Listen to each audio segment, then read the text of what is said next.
I think it was like my second to last round. One of my friends, he got me with a push kick right in the stomach, made everything come up. I started throwing up and everything. It was like I honestly, the reason why I went pro is because I really got better at weight cutting. A lot of my other fights, like I always had like stomach issues after.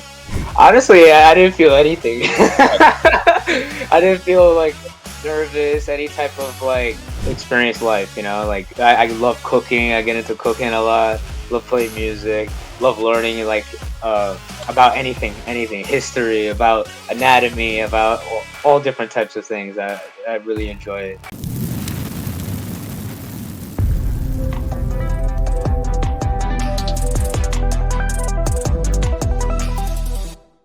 All right, guys, this is Crazy Kev here, and I'm here with 1-0 CFFC fighter, Mr. Bryce Layme. Bryce, how we doing, my man? Great, man. Feeling amazing. Feeling amazing. Still Great. having a great time from this.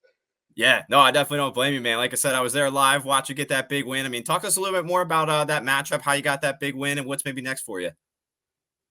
Uh, Let me think. Like recently, like I've been looking to go pro after my last fight. I fought May 4th in New York in Poughkeepsie, and I finished the guy in the first round as well. And after that fight, I honestly, the reason why I went pro is because I really got better at weight cutting. A lot of my other fights, like I always had like stomach issues after doing the weigh-ins the next day, and I kind of had to get that dialed in before I decided to go professional because I knew I had the skills and I have everything I need to do to everything I need to win, but I know I needed to be a professional at every aspect of the game, not just like skill wise, but weight cut wise, rehydration, and everything else that leads up to that. Yeah, no, that definitely makes sense. And when it comes to your weight cut, I mean, what was maybe something that you might have changed to fix those stomach issues? Not eating fruit right after the weigh-in, Oh, honestly, like eating like a lot simpler carbohydrates for my stomach, like the simplest carbs that I can have. Before, like off of the weigh-ins, I was drinking water, doing all of that, but then I was eating fruit, and the carbohydrates are just way too complex when your stomach is kind of wrecked from the weight cutting.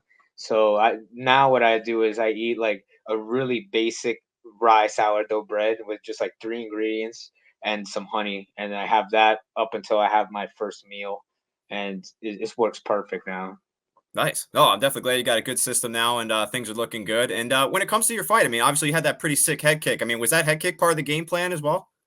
No, honestly, I went in there pretty much detached from everything, like from all game plans, like whatever was gonna happen in front of me, I was gonna take advantage of that. But I tried not to attach too much to like any particular set of techniques. Like if I went in there and I'm looking to hit a jab cross hook, but like a leg kick is there. Why am I doing a jab cross hook, right? Like I didn't want to attach anywhere. If I saw an opening for something, I'll use that tool. But it's like, why would you use like a screwdriver when you're trying to like put a nail in or something like that? It's that type of mindset, you know?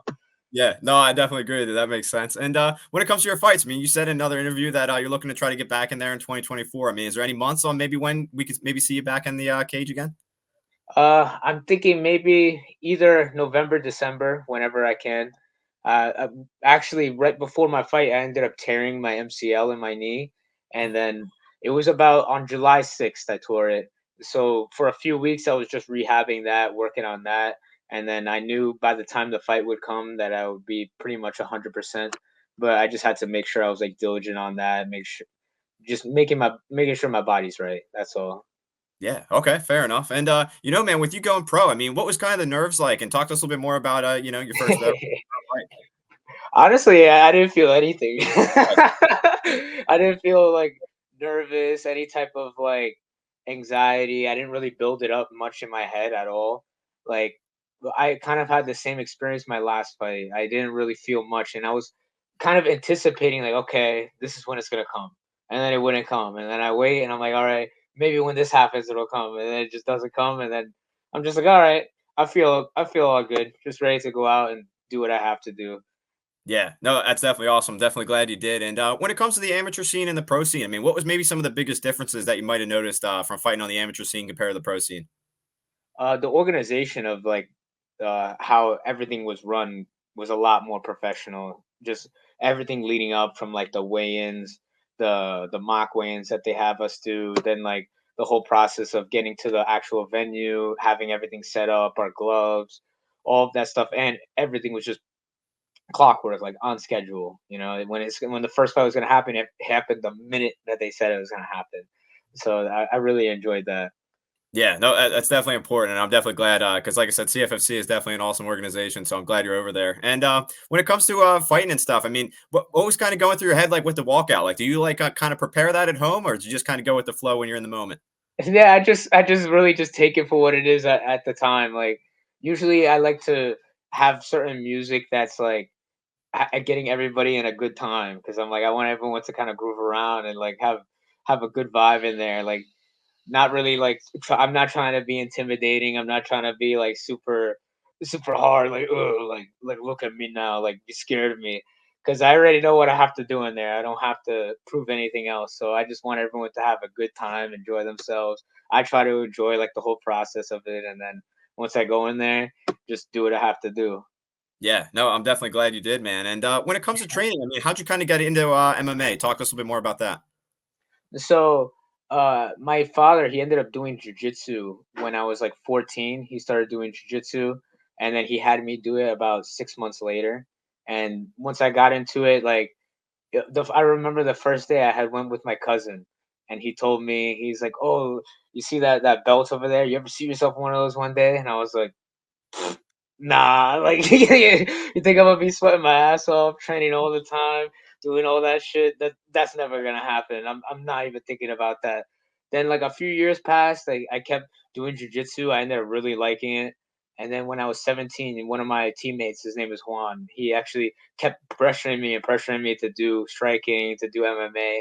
And I was like, I don't really want to do that. I'm gonna stick with jujitsu.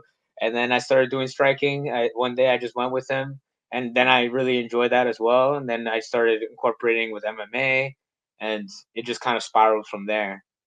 Yeah, wow, that's definitely pretty cool, man. And obviously, you're a pretty nice guy. I mean, how do you kind of flip that switch when you're going out there and getting in the cage?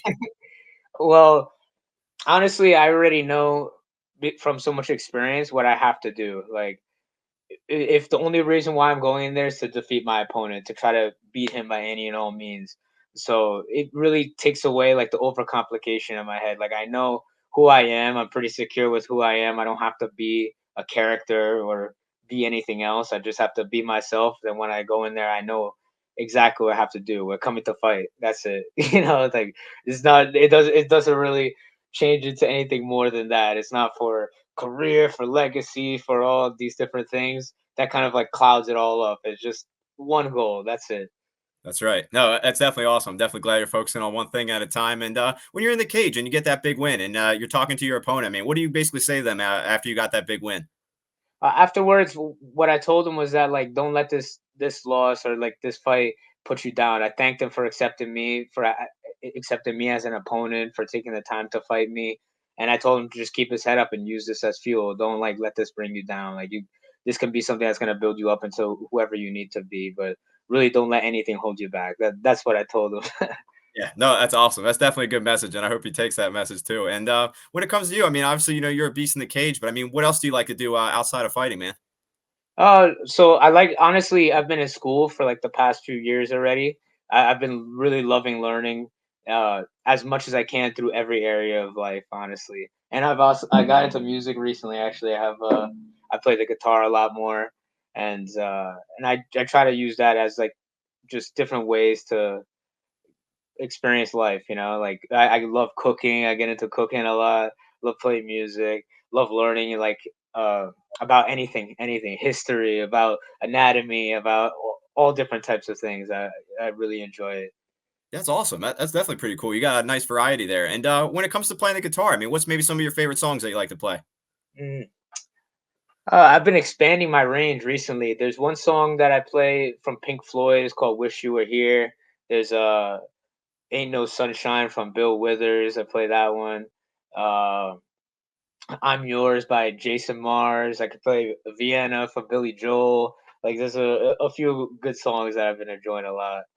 That's awesome. That's really cool. So when it comes to like music and stuff, I mean, what was maybe the hardest song to kind of master? Mm. So like it depends. Like some songs, like you can play, I can all play like all the way up here, but then there's some songs where they use these things called bar chords, where you kind of have to use your finger and play. And the song I think "Creep" by Radiohead, that one's pretty hard because you kind of have to do that throughout the whole song. Every note is like that. But I noticed like almost I feel like I can learn any song in the world as long as I practice it enough. It like none of them are too hard, you know. Yeah. Okay. So when it comes to Yeah. guitar, are you self-taught? I mean, how's that kind of work? So I always wanted to learn it, but I never really took the time to be consistent with it. And then my last semester in school, I took a guitar class. And then Nice. from there, it kind of like forced me to do it every week and to learn it. And then after that, I really just took off with it. And I took whatever I learned and started learning my own songs and building my foundation a little bit better. That's awesome. That's definitely some pretty cool stuff, man. I'm definitely glad you showed me the guitar there. And when it comes to your crown, I mean, there was a little bit more to it, I believe. I believe Jake Noker was mentioning something to it, man. Talk to us a little bit more. Yeah. What is it? So, so what that hat is called a party hat. It's from a game called RuneScape, very old game, and it's like the rarest item in the game. It's like the one of the rarest things that you can have, and but I usually wear it because it's like uh, not only am I going there to party, but it's like a good symbol. Like everyone thinks it's like some Burger King crown or some other type of crown and shit. But it's like I look at it the rarest item in the game. So right here is the rarest item in here. That's hilarious that you said it was a Burger King crown because I was there with my dad. I'm like, is he wearing a Burger King crown? Because I was like, Yeah. oh, wait. That's hilarious. Yeah. Yeah, That's I've heard it a lot of times. Every fight, usually every fight that I go to or every event that I've competed in, I've worn it, and people always looking at me a certain type of way. But then afterwards, after I fight, everyone's like, "Yo, I like that crowd. I like that shit." That's awesome. That's definitely really cool, man. So should we expect this crown every fight for the rest of your career now? Oh yeah, for Nice. sure, for sure. It's Good. always gonna be there.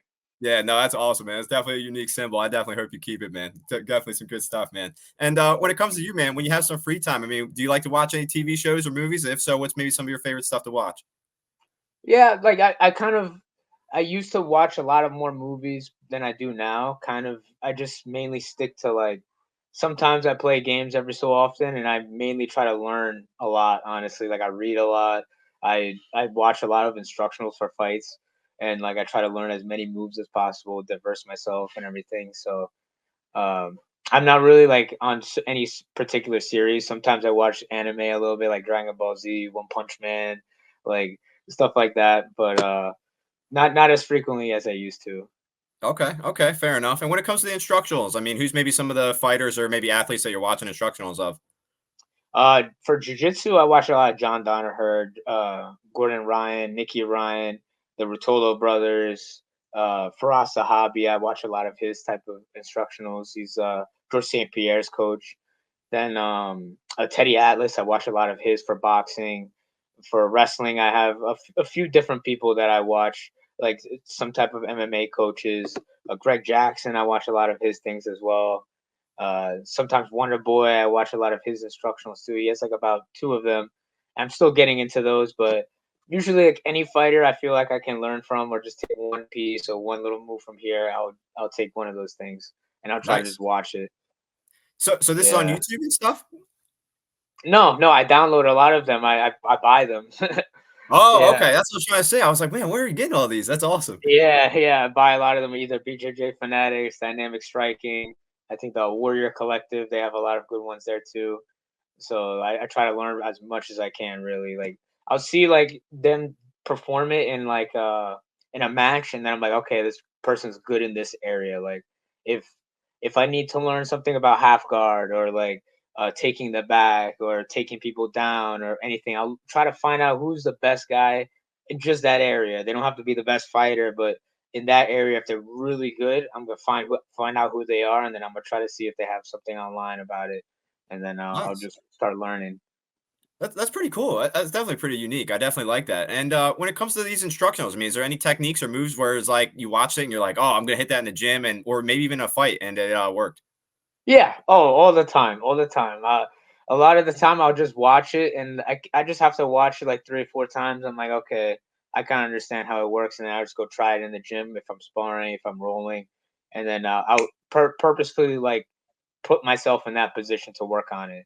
If it's like a half guard position, a bottom half guard, I'll basically make myself make a mistake into that position so that I'll work on that. If it's like defending the back, I need someone to take my back a lot. So I'll constantly get them to take my back, work on that position. I'll work on the defenses that I wanted to work on. And if it works a few times, then I'll start to add it to my game a lot, and then it slowly just starts to build from there. Okay, okay, fair enough. No, that's definitely Yeah. pretty interesting, man. I'm definitely glad you brought this up. And when it comes to training, I mean, what was maybe one of the hardest days in the gym that you can maybe remember, and talk to us a little bit more about why it was so hard. Oof. There's been a few hard days. Sometimes it's like from working out so much during the week, like your body kind of breaks down. Sometimes it's sparring. I think one of my last sparring sessions, it was like the second to last session that I had. I had been training so hard throughout the week, and then like I wasn't really getting much sleep. And then I ended up sparring in the morning, and I was like all rushing. I woke up late. I was rushing to get to the gym, so I was like eating food while I was driving, getting over there. And then I got there, and I think it was like my second to last round. One of my friends, he got me with a push kick right in the stomach, made everything come up. I started throwing up and everything. It was like, I was like, oh, this sucks. But it was amazing though. It was a good, like I definitely needed that. It was it was necessary. Yeah, no, it happens. Yeah, I mean, you're definitely gonna have those days, 100%. I've been there too, man. Yeah. And Oh, it's hilarious, but we need that, we needed to get better. So yeah, I accept all of that. It's not like it was like a bad day. It's just one of those days.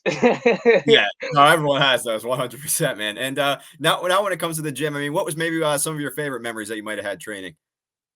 Oh, just being around my team all the time, like every single day of training, after training, the talks that we get to have, the vibes that we have in our gym is just incredible. Whether it's like with the coaches, all my teammates, all of us together, like before training, after training, we just have like an awesome dynamic, and we're all like really on like the same type of headspace and same similar goals. So we all match well. We can all conversate really really well. Yeah, no, that's awesome. It's definitely important to have a good team around you. And speaking about your team, I mean, who's maybe some of your best training partners that make you the best version of you? It's hard to say. Everybody got their own particular set of skills. Like everyone has something for everyone. If you're deficient in one area, there's somebody that's good in that area. If you're better than them at one area, then you can help them out in this area. And it's like we're all kind of building each other. So everyone has their own unique little thing that they can add to you. Whether it's with striking, whether it's with wrestling, whether it's with jujitsu. Everybody kind of has developed their own unique little style that kind of helps us all gain stuff from each other. Yeah, yeah, no, that definitely makes sense, man. That's definitely awesome, man. And when it comes to me as well too, I'm a Taekwondo instructor. I've been teaching for Nice. 6 years now, and I've been training since I was 5 years old, so 19 years now. So I love Wow. martial arts, man, and yeah, it's a lot of fun. And with all the guys I got at my gym, what advice would you give to them to keep on coming into the gym and to get better and better every day? Honestly, the consistency is really what's going to help you out the most. And also studying good source material. Like the one thing that I've realized is that like we're only in the gym for a certain amount of time and class only lasts for a certain amount of time. So you have to learn from your coaches, but you also have to be like studying on the outside and taking things in that you want to work on that's more personalized to you. Because when when you're just only relying on the coaches is for everybody. So it's working on an all around thing, which is useful as well. It's not like you don't rely on that. But if it's the only thing you're relying on, you'll only get so good. Like you need to like go inside yourself and see like what is it that I need to work on, like these specific things, and take one thing. Don't overwhelm yourself because it's like a million moves, but like take one particular thing that you feel like is the most that you need to work on.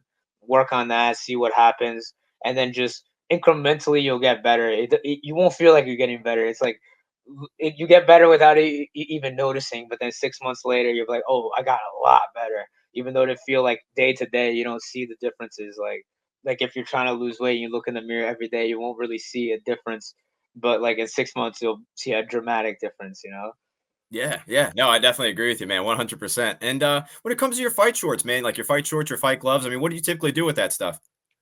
So one of my teammates, he actually creates like his own gear. It's called Infamous Fight Gear, and so my fight shorts, they were like half of like the Matrix kind of look, and then the other side was just like all black, and it was very like very stylish. I like the way he makes everything, so I always use his gear no matter what. Fair enough. Fair enough. So when you're done your fight, I mean, what do you do with it? Do you like hang it up? You frame it? Like just wear it? I mean, how's that kind of work? I just keep using it. That's it. Yeah. Yeah, even the gloves, like the gloves that I had from the fight, I just trained with those today, and I was like, oh, I got some new brand new gloves to use in the bag. Like it's good. Yeah. Well, like I said, I mean, you didn't really have to use them too much. So yeah, definitely it's like some brand new gloves, man. Yeah, That's definitely it's true. It's true. 100%, man. And Bryce, man, it's been awesome talking to you. Like I said, you're definitely a cool guy, man. Thank you so much for taking the Thank time. you. Yeah, man. I mean, what's maybe your final message out there for the fans watching this video? Just keep on being you, no matter what. No matter if everyone likes you or hates you, just be yourself no matter what, and then everything you want will come with that. But just be yourself wholly, fully, truthfully, and don't be afraid to just show who you are in front of people. That's it. That's an awesome message, Bryce. Bryce, like I said, it's awesome talking to you. Like I said, thank you so much for taking the time. And when you get that fight book, man, let me know. And hopefully we can I do another will. one. Definitely, definitely. I look forward to it. Thank you so Yeah, much. man. Absolutely, my man. Thank you so much. And enjoy the rest of your day. And have fun at the Thank tournament you. you're going to as well. Thank you. I appreciate it. Hopefully, I'll see you around very soon. Yes, sir. Definitely. We'll be in touch. All right, man. Enjoy the rest of your day. Thank you again. Thank